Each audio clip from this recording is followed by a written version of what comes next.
গণতান্ত্ৰিক ৰাষ্ট্ৰ এখনত গণতান্ত্ৰিকভাৱে ৰাইজে নিৰ্বাচিত কৰা জনপ্ৰতিনিধি এজনক বৰ্বৰভাৱে দিনৰ পোহৰত এনেকে বৰ্বৰভাৱে তেখেতৰ ওপৰত যে আক্ৰমণ কৰিছে সেই আক্ৰমণক আমি তীব্ৰ নিন্দা কৰিছো। আমি তীব্ৰ ভাষাৰে গৰিহণা দিছো। লগতে আমি বৰ দুখেৰে ক'বলৈ বাধ্য হৈছো যে আজি অসম চৰকাৰৰ গৃহ বিভাগৰ কি কাম। আজি অসম চৰকাৰৰ গৃহ বিভাগ ব্যৰ্থ। অসম চৰকাৰৰ গৃহমন্ত্ৰীয়ে আজি যিমানেই দম্ভালি মাৰি কথা নকওক কিয় যে এজন জনপ্ৰতিনিধিক দিনৰ পোহৰত একেবাৰে দিন দুপৰত তেখেতৰ ওপৰত কৰা এই বৰ্বৰ অত্যাচাৰে সমগ্ৰ ভাৰতৰ মানুহক জোকাৰি গৈছে, অসমৰ মানুহক জোকাৰি গৈছে। আজি আমি ভয়ত কম্পমান এজন নিৰ্বাচিত জনপ্ৰতিনিধিক যদি দিনৰ পোহৰত এনেকা বৰ্বৰভাৱে তেখেতৰ ওপৰত আক্ৰমণ কৰিব পাৰে তেতিয়াহ'লে সাধাৰণ জনগণৰ কি অৱস্থা হ'ব। আমি কোন দেশৰ বাসিন্দা হলো যি দেশৰ প্ৰধানমন্ত্ৰীয়ে বাৰম্বাৰ ক'ব বিচাৰে যে সম বিকাশ সম অধিকাৰ। আজি ক'ত সম অধিকাৰ? আজি সম অধিকাৰ বোলা কোনো একো নাই। আমি তীব্ৰ ভাষাৰে গৰিহণা দিছো।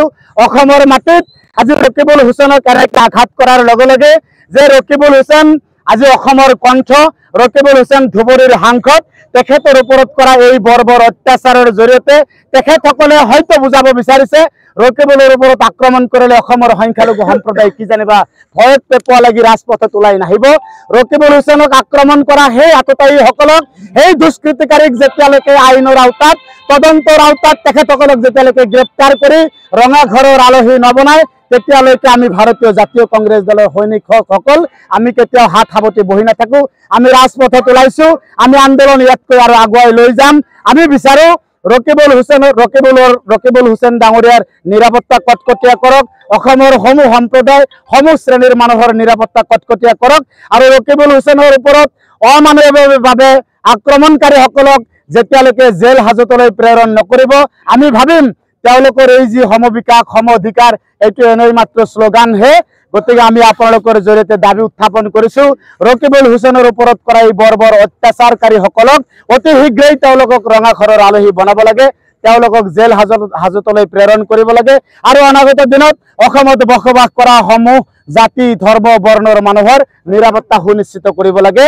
অসমৰ গৃহ বিভাগে ৰকিবুল হুছেইনক এই জঘন্য কাণ্ড কৰা অসমৰ গৃহ বিভাগে এইটো মূৰ পাতি দায়িত্ব গ্ৰহণ কৰিব লাগিব। ইয়াত যেন গৃহ বিভাগৰ যথেষ্ট হেমাহি আছে, গৃহ বিভাগ যেন ইয়াত জানি বুজি কৰিছে।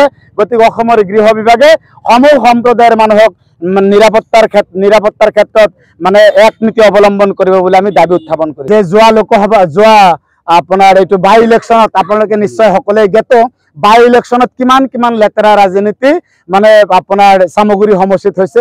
ই তাৰেই অংশ বিশেষ আৰু নিশ্চয় আৰু বহুতো আছিলে। গতিকে ইয়াৰ অন্তৰালৰ কি কাহিনী, কাৰ ইংগিতত কাৰ নিৰ্দেশত এই ঘটনা হৈছে গোটেই ঘটনাখিনি আইনৰ আওতাত আনি তেওঁলোকলৈ জেল হাজতলৈ প্ৰেৰণ কৰিব লাগে বুলি আমি দাবী উত্থাপন কৰিম। দ্য নিউজলেণ্ডছ অবিৰত তথ্যানুসন্ধান আপোনাৰ সেৱাত খবৰ সন্ধান। দ্য নিউজলেণ্ড।